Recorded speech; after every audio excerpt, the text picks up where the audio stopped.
You do not need 20 AI subscriptions to start using AI. Beginners usually need 5 simple categories: 1 writing assistant, 1 research tool, 1 design tool, 1 video editing tool, and 1 place to organize the work. In this video, I am testing a beginner stack for a real workflow. The project is simple. We are going to create a mini content campaign for a fake local coffee shop.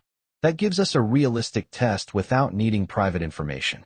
We need research, ideas, a short campaign outline, 1 visual concept, 1 short script, and a place to store everything. Tool 1 is a writing assistant like ChatGPT or Claude. This is the brain of the stack. Use it for drafting, outlines, rewrites, and turning messy ideas into a plan.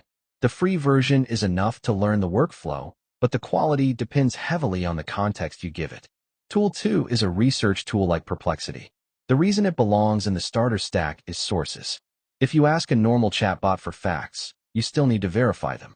A research tool can give you a starting point and links to check. That makes it useful for content ideas and fact-checking. Tool 3 is Canva. If you are not a designer, Canva is useful because it gives you templates and a visual editor without needing to learn a full design program. For this stack, Canva handles simple graphics, thumbnails, banners, and social posts. Tool 4 is CapCut or a similar video editor. The beginner job is not fancy editing. The job is trimming, adding readable captions, cleaning the pacing, and exporting vertical video. For short content, that is enough to start. Tool 5 is boring, but important, somewhere to organize the work. Google Docs, Google Sheets, or Notion all work.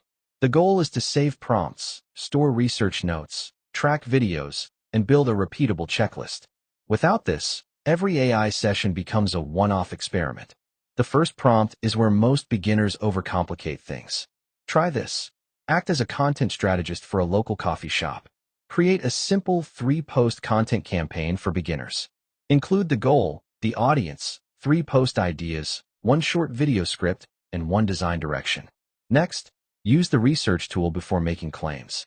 Search for coffee shop marketing examples, local business social media ideas, and any current trends you want to mention.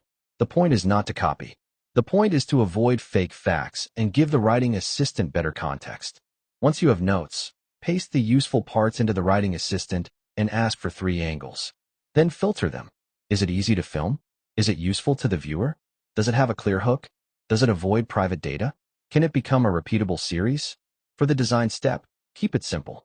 Choose 1 Canva template, use 1 strong hook, and keep the text large. The biggest mistake is trying to explain everything in 1 graphic. 1 visual should sell 1 idea. High contrast beats tiny detail. For the short script, use a small structure, hook, 3 beats, and a call to action. Example, most beginners do not need more AI tools. They need the right categories: writing, research, design, video, and organization. The full stack is on the channel. The stack only becomes useful if you save the system. Save the prompt. Save the research links. Save the draft. Save the graphic. Save the upload checklist. The goal is to make the next campaign faster than the first one. Here are the beginner traps. App hopping is the first one. Buying subscriptions before practicing is another. The biggest trap is having tools without a workflow. A simple, repeatable system beats a huge list of apps you barely use. Here is the scorecard. Speed is high. Cost is low if you start with free tiers. Quality is good if you review the outputs. Complexity is medium because you are using several tools. My verdict is simple. Start free, learn the workflow, and only upgrade the tool that becomes a real bottleneck. Copy this starter stack: ChatGPT or Claude for drafting, Perplexity for research, Canva for visuals, CapCut for video, and Google Docs, Sheets, or Notion for organization. That is enough to learn the basics without drowning in options. Final verdict: beginners do not need more tools. They need a repeatable workflow. Pick 1 small project, run it through this stack, save the prompts, review the output, and repeat. Once you know exactly where the bottleneck is, then consider upgrading. Until then, keep the stack simple.